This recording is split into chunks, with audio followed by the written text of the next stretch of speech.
ग्रहण के बाद बायोकॉन की बिक्री और ग्राहकों तक पहुंच में कितनी बढ़ोतरी हुई है, साथ ही बायोसिमिलर सेगमेंट में आगे किस तरह की ग्रोथ अपॉर्चुनिटी की संभावनाएं हैं, इस पर बायोकॉन के एमडी और सीईओ श्रेहास तांबे से खास बातचीत की हमारी सहयोगी शरल डिसूजा ने।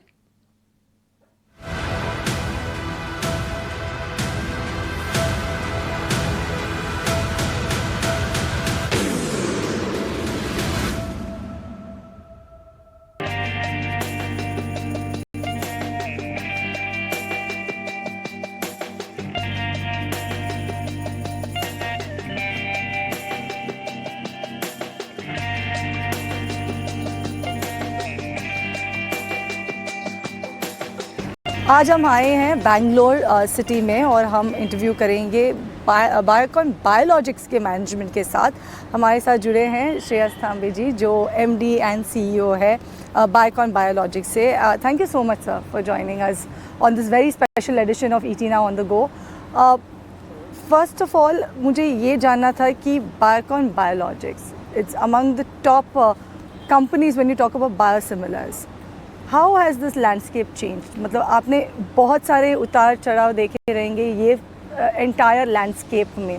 सो if you could shed some light on that for our viewers. देखिए, पहले तो बायोकॉन बायोलॉजिक्स आज के डेट में दुनिया की टॉप 5 कंपनीज में से है जो बायोसिमिलर्स बनाती है।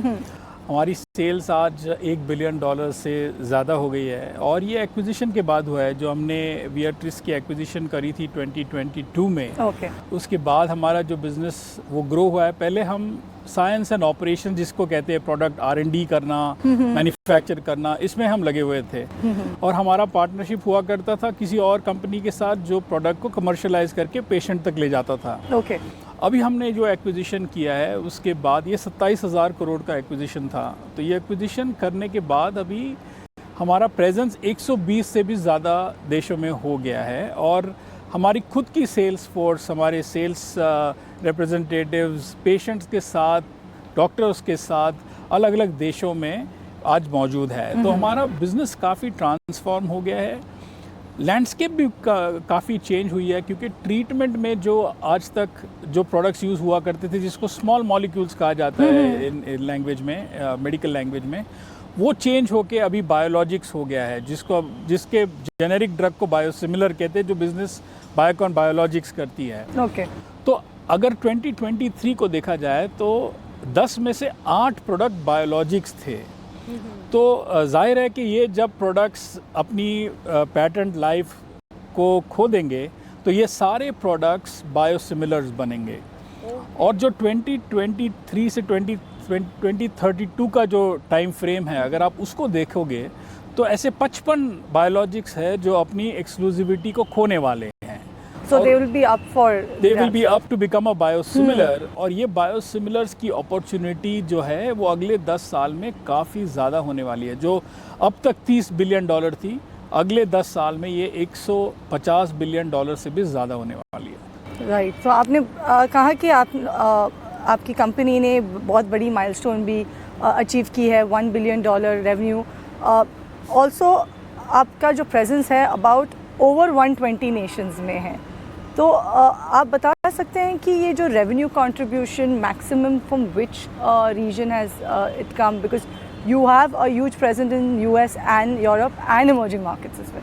बिल्कुल सही है। तो हम जैसे कि कहते हैं अपने आप को एक ग्लोबल कंपनी है, तो हम सारे ही देशों में अलग अलग पेशेंट्स को अलग अलग देशों में हमारे सारे प्रोडक्ट्स को ले जाना चाहते हैं। ये हमारी पहले से ही एम्बिशन रही है कि हम एक्सेस को बढ़ाना चाहते हैं, ताकि ज़्यादा से ज़्यादा जो पेशेंट्स हैं हमारे प्रोडक्ट से बेनिफिट उसका जो लाभ उठा पाएँ।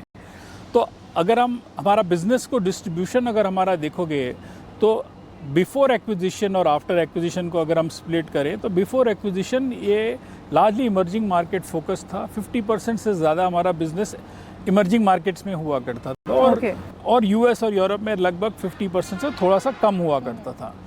अभी पिछले 2 साल में अगर हम देखेंगे तो एक तो बिज़नेस काफ़ी बढ़ गया है, जो 1 बिलियन से ज़्यादा जो हम कह रहे हैं अभी ऑलरेडी बढ़ा हुआ है, और डिस्ट्रीब्यूशन जो है जो एडवांस मार्केट की तरफ 70% है और इमर्जिंग मार्केट में 30% है।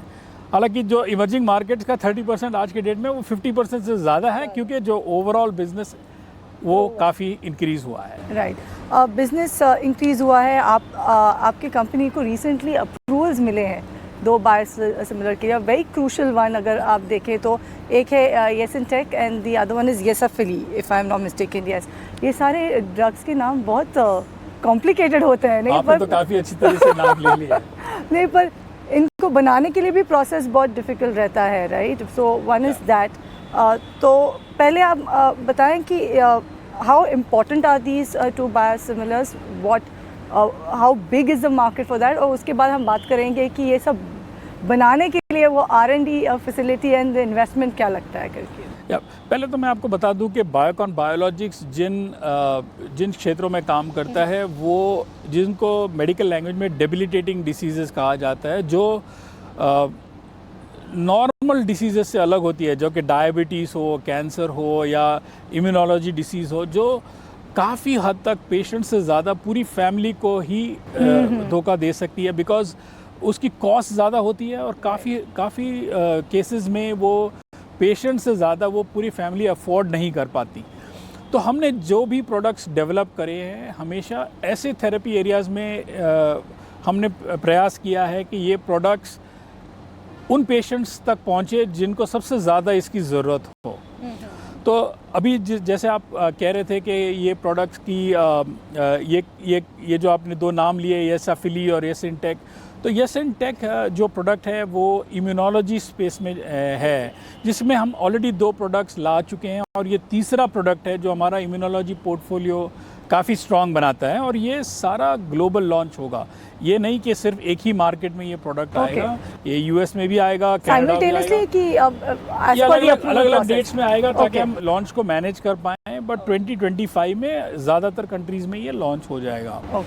और येसाफिली जो आपने दूसरा नाम लिया, ये एक नई थेरेपी एरिया है जो हमने देखा बहुत ज़रूरी है, जो ऑप्थेल्मोलॉजी स्पेस में है, जो कि आँख के अंदर इंजेक्शन दिया जाता है। तो ये आप सोच सकते हैं कि कितना डेंजरस भी हो सकता है अगर आप गलत तरीके से दें। exactly. तो हमने ऐसे सिलेक्ट टाइप की दवाइयों पे काम किया है जो ज़्यादा से ज़्यादा इम्पैक्ट करे, पेशेंट्स को उसका लाभ मिले और उसकी फैमिली उसको अफोर्ड कर पाए।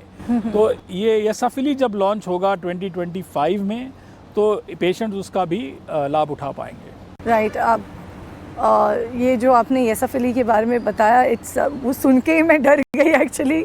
But given the fact that ये सारे बहुत ही कॉम्प्लिकेटेड ट्रीटमेंट है फॉर डिजीजेज, इजंट इट? तो इनको बनाने के लिए भी also the amount of R&D investment that is needed also will be too much.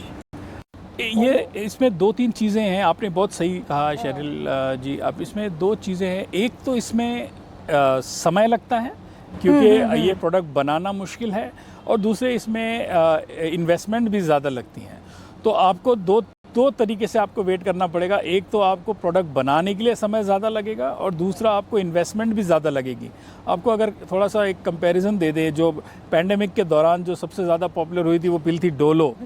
तो जो पैरासीटामोल जो पिल है, उसको अगर हम देखें तो उसका जो वज़न होता है, मॉलिक्यूलर वेट होता है, जो पिल का वज़न नहीं बल्कि जो प्रोडक्ट का वज़न होता है अंदर के, वो से 150 डाल्टन अगर हम कहें। तो जो बायोलॉजिक ड्रग होता है, जो एंटी कैंसर जिसको हम कहते हैं एंटीबॉडी, वो 150,000 डाल्टन होगा। तो इतना कॉम्प्लेक्स हो जाता है प्रोडक्ट, और इसको अगर 1-2 साल लगे बनाने में, तो इसको आपको 5 से 8 साल लगते हैं।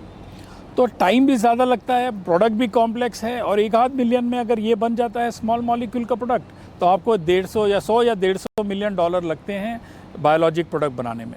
तो इसमें काफ़ी सारा चैलेंज क्रिएट हो जाता है, क्योंकि अगर आप एक प्रोडक्ट के ऊपर 150 मिलियन खर्च करें, या फिर आप 100 प्रोडक्ट बनाएं जो स्मॉल मॉलिक्यूल हो, ये एक क्वेश्चन रहेगा कंपनीज़ और मैन्युफैक्चरर्स के सामने कि वो क्या करें। लेकिन आप देख रहे हो, जैसे मैंने आपको कहा था कि 10 में से 8 प्रोडक्ट्स ऑलरेडी बायोलॉजिक्स की तरफ बढ़ रहे हैं। तो ट्रीटमेंट पैराडाइम तो शिफ्ट हो रहा है, और पेशेंट्स को इससे बेनिफिट हो रहा है, इसकी वजह से ट्रीटमेंट पैराडाइम शिफ्ट हो रहा है। तो अगर हम डायरेक्शन में चले कि क्या बेनिफिशियल है पेशेंट के लिए, तो मेरे ख्याल से ये इन्वेस्टमेंट करना ज़रूरी है। राइट, इन्वेस्टमेंट करना ज़रूरी है, और ऑल्सो इन्वेस्टमेंट करते करते ये भी ज़रूरी है कि आप देखें कि आप also become the top most biosimilar company as well. तो अगर आपको वो अचीव करना है तो what will be the main growth drivers for your company to achieve it? देखिए, पहले तो आज के डेट में हम दुनिया के टॉप 5 में ऑलरेडी हैं। तो जो प्रोडक्ट्स आज हम मार्केट में ला रहे हैं ऑलरेडी, उसकी काफ़ी मार्केट पेनिट्रेशन है। तो हमने पहले से कहा था कि कोई भी मेजर प्लेयर हो, उसको जो भी मार्केट में प्रेजेंट हो, उसको 1/4 to 1/5 मार्केट शेयर होना ज़रूरी है। अगर 1/5 से 1/4 का मार्केट शेयर ना हो, जाके 20 से 25% मार्केट शेयर ना हो, तो आप अपने आप को मेजर प्लेयर नहीं कह सकते। तो हम आज का जो हमारा पोर्टफोलियो, जो 8 प्रोडक्ट्स हम कमर्शियल कर चुके हैं यूरोप में और 3-4 प्रोडक्ट्स जो हमारे यूएस में हैं, हम देख रहे हैं कि उसका एवरेज पे हम आज 1/5 के आसपास पहुंच गए हैं। जो हमारा आज के बिजनेस को ड्राइव कर रहा है, जो आप $1 बिलियन कह रही थी, वो उस प्रोडक्ट पोर्टफोलियो के बेसिस पे आ रहा है। और हम उन कंपनियों में से हैं जो अगले 2 साल के अंदर, जो 15 to 18 मंथ्स अगर हम कहें, तो उसमें यूएस में 5 नए प्रोडक्ट और ग्लोबली 3 नए प्रोडक्ट्स लॉन्च करने जा रहे हैं। तो ना केवल हमारे एग्जिस्टिंग प्रोडक्ट्स अच्छा परफॉर्म कर रहे हैं, बट नए प्रोडक्ट्स भी आ रहे हैं उसके साथ में। तो इसकी वजह से हम काफ़ी एक्साइटेड हैं कि ये हमें टॉप 5 में से टॉप 3 की तरफ ले जाएगा और हमारी एस्पिरेशन रहेगी कि हम लीडिंग प्लेयर बने। अभी मैं आपसे 3 सवाल पूछूंगी, वेरी स्ट्रेट फॉरवर्ड। ओके। एक आपके तो सारे ही सवाल स्ट्रेट फॉरवर्ड हैं। तो आपकी aspiration when you talk about your target for your revenue growths, because I am sure investors को ये भी जानना है कि how fast will the company grow, what is the company's aim going ahead. तो एक तो उसके बारे में। The other one I want to know is about your acquisition plans. क्या आपने ऑलरेडी एक बड़ी एक्विजिशन की थी, आपने बताया कि वो 27,000 crore वर्थ की थी। So one is that, and last but not the least, where everybody wants to know that IPO कब आएगा। तो आप चूज़ कर सकते हैं, अगर आपको IPO का क्वेश्चन पहले बताना है कि रेवेन्यू ग्रोथ टारगेट्स। आपके तीनों ही सवाल बहुत ही जायज़ है और बहुत ही इम्पॉर्टेंट है। इसके ऊपर हमेशा चर्चा होती है। और सबसे पहले तो मैं ये कहूँगा कि रेवेन्यू ग्रोथ के लिए अगर हम देखें तो अपॉर्चुनिटीज़ जो कंपनी के सामने हैं और जो हमारा जो ट्रैक रिकॉर्ड रहा है, अगर हम पिछले 3 या 4 क्वार्टर को देखें, जब से हमने एक्विजिशन इंटीग्रेट करा है, हमने 2023 में एक्विजिशन कंप्लीट किया नवंबर में। तो आज अभी हम एक साल पूरा हो रहा है, एक सालगिरह चल रही है, हम कह सकते हैं कि एक वर्ष की सालगिरह हुई है। तो 4 क्वार्टर्स को अगर हम देखें तो हमारी परफॉर्मेंस सीक्वेंशली बढ़ती रही है। और सिर्फ रेवेन्यू ग्रोथ नहीं शैल जी, उसके साथ में प्रॉफिटेबली ग्रोथ रही है। तो हमारा R&D की तरफ इन्वेस्टमेंट 8 to 10% रेंज में रहा है इंक्रीज रेवेन्यू पे।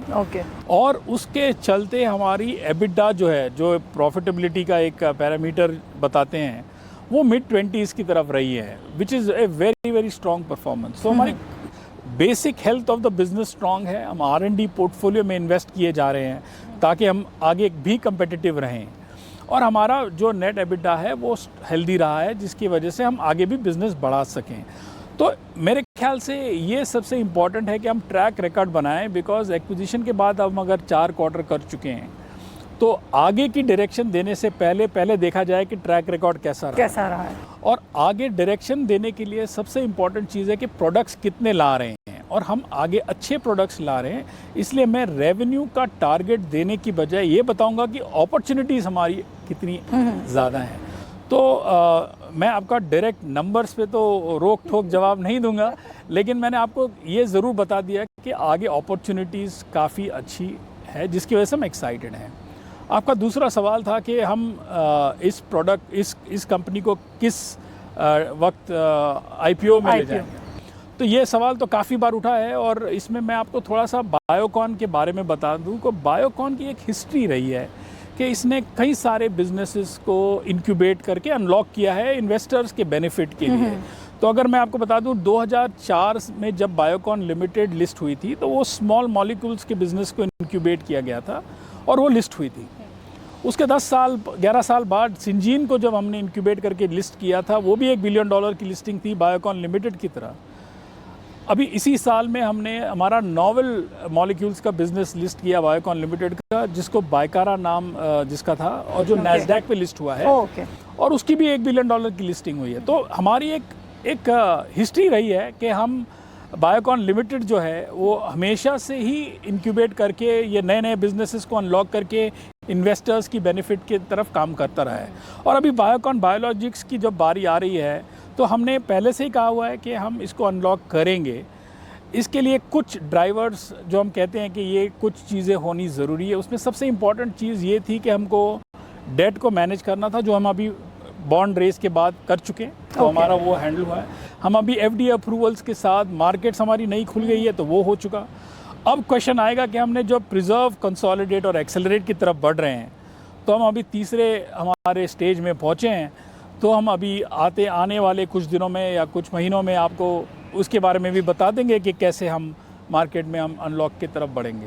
All right, so very exciting then. I'm sure the investors will patiently wait for hearing that out and to ये देखने के लिए कि क्या Biocon Biologics will surpass the other arm companies of Biocon. कोशिश तो यही रहेगी। कोशिश तो यही रहेगी, but all the very best for that. And it was great interacting with you, Mr. Tambe. Thank you so much. I enjoyed the conversation.